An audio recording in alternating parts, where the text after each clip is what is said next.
मोताळा तालुक्यात अतिवृष्टीग्रस्त भागांची आमदार संजय गायकवाड यांनी केली पाहणी। आमदार संजय गायकवाड यांनी स्वतःकडून 8 ते 10 शेतकऱ्यांना केली प्रत्येकी लाख रुपयांची मदत। बुलढाणा जिल्ह्याच्या मोताळा तालुक्यात पहाटेच्या सुमारास अक्षरशः ढगफुटी सदृश पाऊस झाला। यामुळे मका, कापूस आणि नुकत्याच पेरलेल्या हरभरा पिकाचे मोठे नुकसान झाले।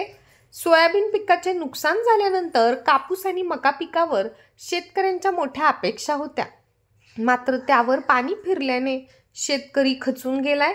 आमदार संजय गायकवाड यांनी अतिवृष्टीग्रस्त भागात जाऊन पाहणी करत शेतकऱ्यांना धीर दिलाय आणि झालेल्या नुकसानीचे तातडीने पंचनामे करून अहवाल सादर करण्याचे निर्देश अधिकाऱ्यांना दिले आहेत।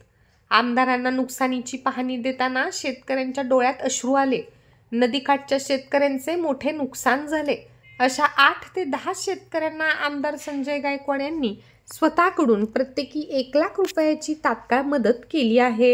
या ठिकाणी नदीकाठच्या ज्या शेतकऱ्यांची मका वाहून गेली, खूप मोठं त्यांचं नुकसान झालं, काही शिल्लक राहिलं नाही, अशा शेतकऱ्यांना मला वाटते 8-10 शेतकरी असे आहेत, त्यांना तातडीची 1 लाखाची मदत माझ्या परिवाराकडे मी या ठिकाणी आणलेली आहे। मी माझे जिल्हा प्रमुख आणि आमच्या पदाधिकाऱ्यांना हे पैसे देणार आहे। हे स्पॉटवर जातील, त्या शेतकऱ्याचं नुकसान पाहतील आणि ऑन स्पॉट त्याला त्या ठिकाणी परिवाराला या ठिकाणी मदत करतील।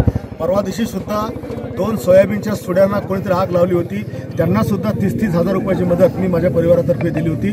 आजही तातडीची सरकारची मदत येईल तेव्हा येईल, पण जे लोक आज पूर्णतः उद्ध्वस्त झाले त्यांना 1 लाखाची मदत मी माझ्या परिवाराच्या वतीने मी यांच्याकडे देत आहे आणि यांनी बसून सगळ्या शेतकऱ्यांना त्याचं नुकसान पाहून स्पॉटवर जाऊन त्यांना मदत करायची।